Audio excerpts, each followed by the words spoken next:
ও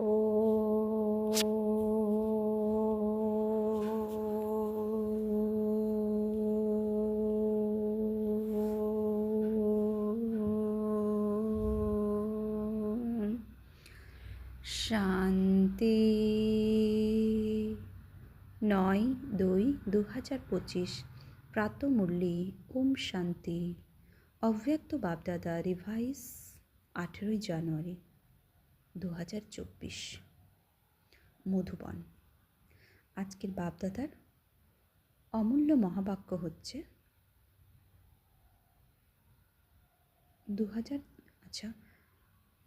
18 জানুয়ারি 2004 Murali. Revise date 18 জানুয়ারি 2004, 18/1/4। মধুবন।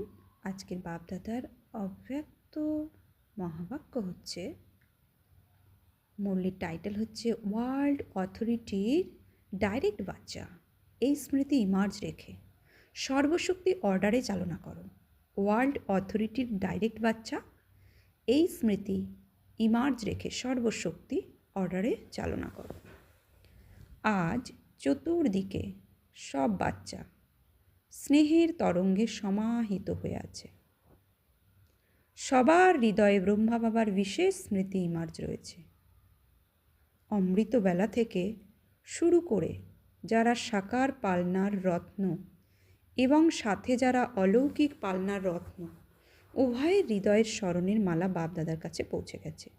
সবার হৃদয়ে বাপদাদার স্মৃতির ছবি দৃশ্যমান, আর বাবার হৃদয়ের সকল বাচ্চার স্নেহ ভরা হৃদয় সমাহিত হয়ে আছে। সকলের হৃদয় থেকে স্নেহ ভরা একই গীত বেজে যাচ্ছে, আমার বাবা। এবং বাবার হৃদয় থেকে এই গীত বেজে চলেছে, আমার মিষ্টি মিষ্টি বাচ্চা। এটা অটোমেটিক গীত, আনহাদ গীত। কত সুন্দর! বাপদাদা চতুর্দিকের বাচ্চাদের স্নেহ ভরা স্মৃতির রিটার্নে তিনি হৃদয়ের পরম গুণ স্নেহ ভরা আশিস দিচ্ছেন। বাপদাদা দেখছেন এখনও দেশে বা বিদেশে বাচ্চারা স্নেহের সাগরে লাভলীন রয়েছে। এই স্মৃতি দিবস সব বাচ্চাকে সমর্থ বানানোর বিশেষ দিবস। আজকের দিন ব্রহ্মা বাবার দ্বারা বাচ্চাদের মুকুট ধারণ করার উৎসবের দিন। ব্রহ্মা বাবা নিমিত বাচ্চাদের বিশ্ব সেবার দায়িত্বের মুকুট পরিয়েছেন। তিনি স্বয়ং আনয়ন হয়েছেন আর বাচ্চাদের সাকার রূপে নিমিত বানানো স্মৃতির তিলক দিয়েছেন।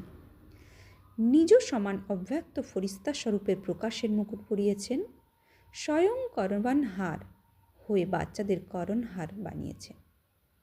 সেই জন্য এই দিবসকে স্মৃতি দিবস তথা সমর্থী দিবস বলা হয়ে থাকে। শুধু স্মৃতি দিবস নয়, স্মৃতির সাথে সাথে বাচ্চাদের সর্বশক্তি বরদান রূপে প্রাপ্ত হয়েছে। বাপদাদা সব বাচ্চাকে সর্বস্মৃতি স্বরূপ হিসেবে দেখছেন। মাস্টার সর্বশক্তিমান স্বরূপে দেখছেন। শক্তিমান নয়, সর্বশক্তিমান। এই সর্বশক্তি বাবার দ্বারা প্রত্যেক বাচ্চার বরদান প্রাপ্ত হয়েছে। দিব্য জন্ম নেওয়ার সাথে সাথেই বাপদাদা বরদান দিয়েছেন সর্বশক্তিমান ভব। এটা প্রতি জন্মদিবসের বরদান। এই শক্তি সম্বলীয় প্রাপ্ত বরদান রূপে কার্যে প্রয়োগ করো। প্রত্যেক বাচ্চার প্রাপ্ত হয়েছে, কিন্তু কার্যে প্রয়োগ করার ক্ষেত্রে নম্বর ক্রমে হয়ে যাও তোমরা। সব শক্তির বরদানকে সময় অনুসারে অর্ডার করতে পারো। যদি বরদাতার বরদানের স্মৃতির স্বরূপ হয়ে সময় অনুসারে যে কোনো শক্তিকে অর্ডার করো, তবে প্রতিটা শক্তি অবশ্যই উপস্থিত হবে। বরদান প্রাপ্তির মালিক ভাবের স্মৃতি স্বরূপে থেকে তুমি অর্ডার করবে আর শক্তির সময় মতো কার্যে আসবে না, তা হতেই পারে না। কিন্তু মালিককে মাস্টার সর্বশক্তিমানের সিটে সেট হতে হবে। সিটে সেট হওয়া ব্যতীত কোনো অর্ডার মানা হয় না। বাচ্চারা বলে যে, বাবা, আমরা যখন আপনাকে স্মরণ করি তো আপনি হাজির হয়ে যান, হুজুর হাজির হয়ে যান। যখন হুজুর হাজির হয়ে যেতে পারেন, তখন শক্তি কেন হাজির হবে না? শুধু বিধিপূর্বক মালিক ভাবের অথরিটির দ্বারা অর্ডার করো। এই সর্বশক্তির সঙ্গম যুগের বিশেষ পরমাত্ম প্রপার্টি কার জন্য থাকে? প্রপার্টি থাকে বাচ্চাদের জন্য। সুতরাং অধিকারের সাথে স্মৃতিস্বরূপের সিট থেকে অর্ডার করো। পরিশ্রম কেন করো? অর্ডার করো। ওয়ার্ল্ড অথরিটি ডাইরেক্ট বাচ্চা তোমরা। এই স্মৃতির নেশা যেন সদাই মার্চ থাকে। নিজেকে নিজে চেক করো। ওয়ার্ল্ড অলমাইটি অথরিটির অধিকারী আত্মা আমি। এই স্মৃতি আপনা থেকেই থাকে নাকি কখনো কখনো থাকে? আজকালকার সময়ে তো অধিকারী নেওয়ারই ঝগড়া হয়।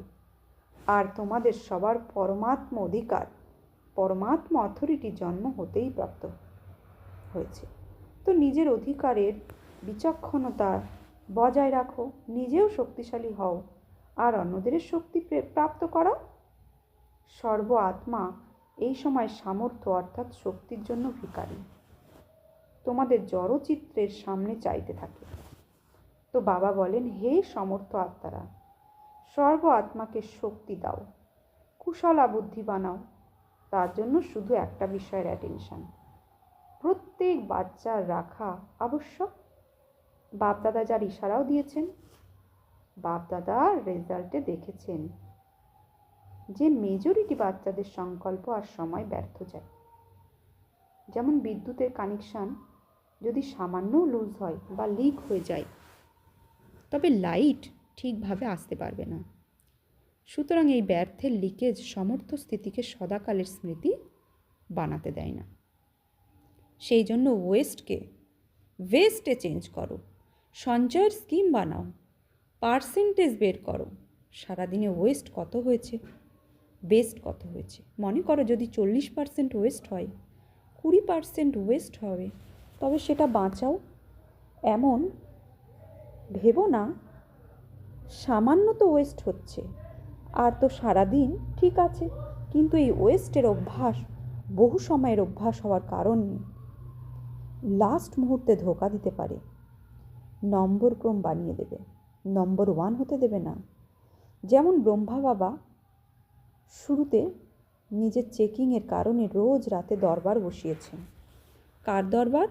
বাচ্চাদের নয়, নিজেরই কর্মেন্দ্রিয় দরবার বসিয়েছেন।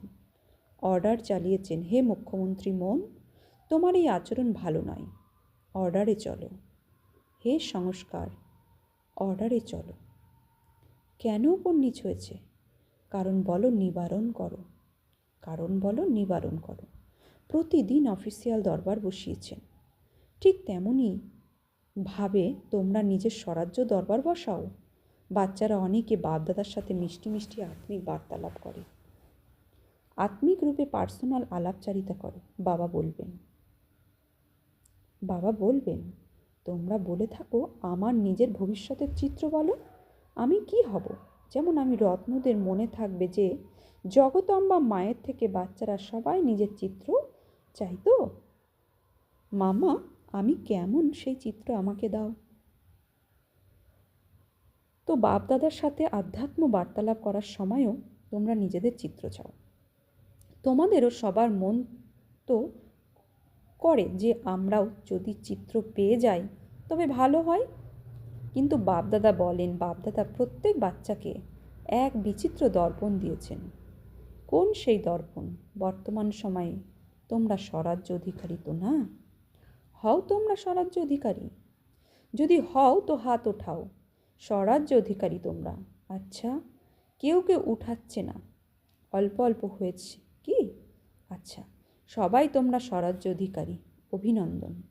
তো স্বরাজ্য অধিকারের চার্ট তোমাদের জন্য ভবিষ্যৎ পদের মুখ দেখানোর দর্পণ। এই দর্পণ সবার প্রাপ্ত হয়েছে তো না? ক্লিয়ার তো না? এমন কোনো কালো দাগ লাগেনি, তাই না? আচ্ছা, কালো দাগ তো থাকবে না, কিন্তু কখনো কখনো যেমন গরম জলের ঘনীভূত বাষ্প ঝাপসা হয়, আয়নাতেও তেমনই ধোঁয়াশার মতো এসে যায়। ফগি যেমন হয় না, আয়নাতে ঠিক তেমনই হয়ে যায়, যে কারণে আয়না ক্লিয়ার দেখায় না। স্নানের সময় তো সবার এই অনুভব রয়েছে। তো এরকম যদি হয় যে কোনো একটা কর্মেন্দ্রিয় তোমাদের সম্পূর্ণ কন্ট্রোলে না থাকে, কন্ট্রোলে আছে কিন্তু কখনো কখনো থাকে না। মনে করো কোনো কর্মেন্দ্রিয় হতে পারে চোখ, মুখ, কান অথবা পা। পাও কখনো কখনো খারাপ সঙ্গের দিকে চলে যায়, তাহলে পাও তো কন্ট্রোলে থাকলো না, তাই না? সংগঠনে বসবে, রামায়ণ আর ভগবানের কল্পিত কাহিনী শুনবে, সত্য নয়। তো যে কোনো কর্মেন্দ্রীয় সংকল্প সময়সহ যদি কন্ট্রোলে না থাকে, তবে এ থেকেই চেক করো যে যখন স্বরাজ্য কন্ট্রোলিং পাওয়ার নেই, তখন বিশ্বের রাজত্বে কিভাবে কন্ট্রোল করব? তাহলে রাজা কিভাবে হব? ওখানে তো সব কিছু অ্যাকুরেট। কন্ট্রোলিং পাওয়ার, রুলিং পাওয়ার সব আপনা থেকেই সঙ্গম যুগের পুরুষার্থের প্রালোভ রূপে থাকে। তো সঙ্গম যুগ অর্থাৎ বর্তমান সময়ে যদি কন্ট্রোলিং পাওয়ার, রুলিং পাওয়ার কম হয়, তবে পুরুষার্থ কম হলে প্রালোভ কী হবে? হিসেব করতে তোমরা তো চতুর, তাই না? সুতরাং এই আয়নাতে নিজের ফেস দেখো, নিজের মুখ দেখো। বাবা বলছেন নিজের ফেস, বাবা বলছেন ফেস দেখো, নিজের মুখ দেখো। রাজার মুখ আসে, রয়্যাল ফ্যামিলি আসে, রয়্যাল প্রজার আসে, সাধারণ প্রজার আসে। কোন মুখ আসে? তো পেয়েছো চিত্র? এই চিত্র দ্বারা চেক করো, প্রতিদিন চেক করো। কেননা বহুকালের পুরুষার্থ দ্বারা বহুকালের রাজ্যভাগ্যের প্রাপ্তি রয়েছে। যদি তোমরা ভাবো যে অন্তিম সময় অসীম বৈরাগ্য, তো এসেই যাবে। অন্ত সময় আসবে, কিন্তু সেই সময় তা বহুকালের হবে নাকি তখন অল্পকালের হবে? বহুকালের তো বলবে না, তাই না? সুতরাং 21 জন্ম সম্পূর্ণ রাজ্য অধিকারী হবে। সিংহাসনে যদি নাও বসো, কিন্তু তবু রাজ্য অধিকারী তোমরা। বহুকালের পুরুষার্থের এই কানেকশান বহুকালের প্রালব্ধের। সেই জন্য বেখেয়ালি হয়েও না। এখানে তো বিনাশের ডেট ফিক্সই হয়নি, যে এখনও তো বিনাশের ডেট ফিক্সই হয়নি। তোমাদের জানাই নেই এই 8 বছর হবে নাকি 10 বছর হবে। বিনাশের ডেট, বিনাশ এটা 8 বছরে হবে না 10 বছরে হবে, তোমরা তো জানোই না। তো আগামী সময় হয়ে যাবে না? বিশ্বের অন্তকাল ভাবার আগে নিজের জন্মের অন্তকাল সম্পর্কে ভাবো। তোমাদের কাছে ফিক্সড ডেট আছে। কার জানা আছে যে এই ডেট এ আমার মৃত্যু হবে? আছে কারো কাছে? নেই না। বিশ্বের অন্ত তো হবেই, হতেই হবে, সময় মতো হবেই। বাবা কি বলছেন? সময় মতো হবেই, কিন্তু আগে নিজের অন্তকাল বিষয় ভাবো। অর্থাৎ আমাদের বিকারের যে বিনাশ, সেগুলোর কথা ভাবো, নিজের অন্ত। জগদম্বা স্লোগান স্মরণ করো। কি স্লোগান ছিল? প্রতিটা মুহূর্তে নিজের অন্তিম মুহূর্ত মনে করো। অকস্মাৎ হওয়ার আছে, ডেট বলে দেওয়া যাবে না, না বিশ্বের না তোমার অন্তিম মুহূর্তের। সব অকস্মাৎ হওয়ার খেলা। সেই জন্য দরবার বসাও, অর্ডারে চালাও। কেননা ভবিষ্যতের গায়ন আছে, ল অ্যান্ড অর্ডার হবে। আপনা থেকেই হবে। লাভ আর ল দুইয়েরই ব্যালেন্স থাকবে, ন্যাচারাল হবে। রাজা কোনো রকম ল পাস করবে না যে এটা ল। যেমন লোকে আজকাল ল বানাতে থাকে, আজকাল তো পুলিশও ল নিজের হাতে তুলে নেয়। যেমনই হোক, ওখানে ল এবং লাভের ন্যাচারাল ব্যালেন্স হবে। তো এখন অলমাইটি অথরিটির সিটে সেট থাকো। তাহলে এই কর্মেন্দ্রীয় শক্তি গুণ সব তোমাদের জি হুজুর করবে। প্রতারণা করবে না, জি হাজির। তো এখন কি করবে? পরবর্তী স্মৃতি দিবসে কোন সমারোহ উদযাপন করবে? প্রতিটা জন তো এই উদযাপন করে তো না। সম্মান সমারোহ সেটাও অনেক উদযাপন করেছে। এখন সদা সব সংকল্প আর সময়ের সফলতার সেরিমনি উদযাপন করো। এই সমারোহ উদযাপন করো। ওয়েস্ট শেষ কেন? বলছে ওয়েস্ট শেষ কেননা তোমাদের সফলতা মূর্ত হওয়ার দ্বারা তোমাদের তৃপ্তির সফলতা প্রাপ্ত হবে। নিরাশা থেকে চতুর্দিকে শুভ আশার দ্বীপ জ্বলে উঠবে। যখনই কোনো সফলতা হয় তখন দ্বীপ জ্বালাতে হয় তো না। এখন বিশ্বে আশার দ্বীপ জ্বালাও। সব আত্মার ভেতরে কোনো না কোনো নিরাশা আছেই। নিরাশার কারণে তারা হয়রান, টেনশানে থাকে। তো হে অবিনাশী দ্বীপ সকল, এখন আশার দ্বীপের দীপাবলি উদযাপন করো। প্রথমে তারপরে সর্ব।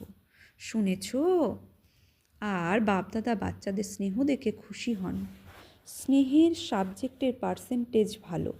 তোমরা এত পরিশ্রম করে এখানে কেন এসেছো? তোমাদের কে এনেছে? ট্রেন এনেছে, প্লেন এনেছে, নাকি স্নেহ এনেছে? স্নেহের প্লেনে চড়ে পৌঁছে গেছো, তো স্নেহতে তোমরা পাশ হয়ে গেছো। এখন অলমাইটি অথরিটিতে তোমরা মাস্টার, তাই তো এই বিষয়ে তোমরা পাশ হয়ে গেছো। তো এই প্রকৃতি, মায়া, এই সংস্কার সব তোমাদের দাসী হয়ে যাবে। প্রতি মুহূর্তে তারা অপেক্ষা করবে তাদের মালিকের অর্ডারের জন্য। ব্রহ্মা বাবাও মালিক হয়ে ভিতরে ভিতরেই এমন সূক্ষ্ম পুরুষার্থ করেছেন। তোমরা জানতে পেরেছ তিনি কিভাবে সম্পন্ন হয়েছেন। খাঁচা খুলে গেছে, বিহঙ্গ উড়ে গেছে, সাকার দুনিয়ার হিসাব নিকেশের সাকার তানের খাঁচা খুলে গেছে, পাখি উড়ে গেছে। এখন ব্রহ্মা বাবাও হৃদয়ের অনেক গভীর ভালোবাসায় বাচ্চাদের আহ্বান করছেন, জলদি এসো, জলদি এসো, এখন এসো, এখন এসো। তো ডানা পেয়ে গেছো তো না? কেবল সবাই 1 সেকেন্ডে নিজের হৃদয়ে এই ড্রিল করো। এখন বাবা কি বলছেন? এখনই করো, এই ড্রিল করো। সব সংকল্পের সমাপ্ত করো, এই ড্রিল করো। ও মিষ্টি বাবা, প্রিয় বাবা, আমি আপনার সমান অব্যক্ত রূপধারী প্রায় হয়েই গেছি। বাপদাদা ড্রিল করিয়েছে, সেকেন্ডে বাপদাদা ড্রিল করালেন। আচ্ছা, চতুর্দিকে স্নেহী তথা সমর্থ বাচ্চাদের, চতুর্দিকে স্বরাজ্য অধিকারী তথা বিশ্বরাজ্য অধিকারী বাচ্চাদের, চতুর্দিকের মাস্টার অলমাইটি অথরিটি সিটে সেট হওয়া তীব্র পুরুষার্থী বাচ্চাদের, যারা সদা মালিক হয়ে প্রকৃতির সংস্কার, গুণ, শক্তিকে অর্ডার করে এবং এমন বিশ্বরাজ্য অধিকারী বাচ্চাদের বাবার সমান সম্পন্নতাকে সমীপে নিয়ে আসা দেশ বিদেশের সব স্থানে কোণে কোণের বাচ্চাদের সমর্থ দিবসের বাপদাদার স্মরণে স্নেহ সুমন আর নমস্কার। স্মৃতি দিবস মানে সমর্থ দিবস, 18ই জানুয়ারি। তো স্নেহ সুমন আর নমস্কার। এই মুহূর্তে বাপদাদাকে বিশেষভাবে কে স্মরণ করছে? জনক বাচ্চি, জানকী দাদির কথা বলছে। তো এই সময় এই মুহূর্তে বাপদাদাকে বিশেষভাবে জানকী দাদি স্মরণ করছে। বিশেষ বার্তা পাঠিয়েছেন যে আমি সভাতে অবশ্য উপস্থিত থাকব। কি বার্তা পাঠিয়েছেন? আমি সভাতে অবশ্য উপস্থিত থাকব। তো লন্ডন হোক বা আমেরিকা হোক কিংবা অস্ট্রেলিয়া বা আফ্রিকা, এশিয়া ও ভারতের সব দেশের সর্ব বাচ্চার প্রত্যেককে নাম আর বিশ্বাত্ম সহ স্মরণের সুমন।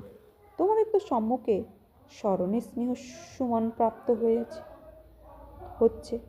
বাবা কি বলছেন? তোমাদের তো সম্মুখে স্মরণের স্নেহ সুমন প্রাপ্ত হচ্ছে, তাই না? তো ডাইরেক্ট যারা শান্তিবনে বসে আছে তাদেরকে বাবা বলছেন তোমাদের ডাইরেক্ট প্রাপ্ত হচ্ছে। যারা দূর দূর থেকে বিভিন্ন দেশে বাবা মিলন করছে তাদের ভেট করে বাবা বলছেন যারা সামনে বসে আছে তাদের স্নেহ সুমন বেশি প্রাপ্ত হচ্ছে। তো যারা মধুবনে বাবা আজ তাদের স্মরণ করছেন, এরা সামনে সামনে বসে আছে না? যারা মধুবনে তারা হাত উঠাও।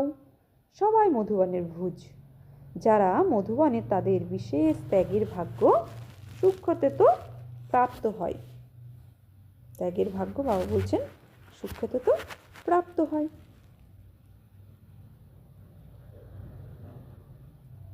মধুবন, তো বাবা বলছেন সূক্ষ্মতে তো প্রাপ্ত হয়, কারণ তারা থাকে পাণ্ডব ভবনে, মধুবনে, শান্তিবনে, কিন্তু মিলনে আগতদের চান্স প্রাপ্ত হয়। মধুবন সাক্ষী হয়ে দেখতে থাকে, কিন্তু হৃদয়ে সদা মধুবন নিবাসী স্মরণে থাকে। মধুবন থেকে ওয়েস্টের লেশমাত্র চিহ্ন সমাপ্ত হোক। সেবাতে, স্থিতিতে, সবেতেই মহান। ঠিক তো না? মধুবনের গায়ন চলছে। মধুবনে তোমাদেরকে বাবা ভোলেন না। মধুবনের বাসী যারা আছে বাবা বলছেন মধুবনের তোমাদেরকে বাবা ভোলেন না, বরং মধুবনকে ত্যাগের চান্স দেন। বরদান, মস্তক যারা সন্তুষ্টতার দীপ্তির ঝলকানি, মস্তক দ্বারা সন্তুষ্টতার দীপ্তির ঝলকানি প্রদর্শন করে সাক্ষাৎকার মূর্ত ভব। মস্তক দ্বারা সন্তুষ্টতার দীপ্তির ঝলকানি প্রদর্শন করে সাক্ষাৎকার মূর্ত ভব। যে সদা সন্তুষ্ট থাকে তার মস্তক দ্বারা সন্তুষ্টতার দীপ্তি ঝলমল করতে থাকে। তাদেরকে যদি কোনো উদাস আত্মা দেখে নেয় তবে সেও সন্তুষ্ট হয়ে যায়, তার উদাসীনতা দূর হয়ে যায়। যাদের কাছে সন্তুষ্টির খুশির ভাণ্ডার থাকে তাদের দিকে আপনা থেকেই সবাই আকৃষ্ট হয়। তাদের খুশির মুখমণ্ডল চৈতন্য বোর হয়ে যায়। যা অনেক আত্মাদের বানানোর মালিকের পরিচয় দেয়। যারা সদা সন্তুষ্ট থাকে এবং অন্যদের সন্তুষ্ট রাখে, তেমন সন্তুষ্ট মনি হও, যাতে অনেকের সাক্ষাৎকার হয়। স্লোগান: যারা আঘাত করে তাদের কাজ হলো আঘাত করা, তোমাদের কাজ হলো নিজেকে রক্ষা করা। যারা আঘাত করে তাদের কাজ হলো আঘাত করা, কিন্তু আমরা বাবার বাচ্চা, আমাদের হচ্ছে আঘাত থেকে নিজেকে রক্ষা করা। কিভাবে করব? আমি পরমাত্মার ছত্র ছায়ায় রয়েছি, পরমাত্মার কিরণ আমার শরীরের আশেপাশে কবজের মতো রয়েছে। তো এইভাবে নিজেকে রক্ষা করতে হবে। অব্যক্ত ইশারা: একান্ত প্রিয় হও, একতা এবং একাগ্রতাকে আপন করে নাও। যেমন তোমরা নারকেল ভেঙে উদ্ঘাটন করে থাকো, রিবন কেটে উদ্ঘাটন করো, ঠিক তেমনই একমত, এক বল, এক ভরসা, একতার কিরট কাটো। তারপর সকলের সন্তুষ্টতা, প্রসন্নতার রিবন কাটো। এই জল ধারণীতে ঢালো, দেখো কত সাফল্য আসে। আচ্ছা, আজকের সমান্যবামী সফলতা মূর্ত আত্মা। আমি সফলতা মূর্ত আত্মা। ওম শান্তি।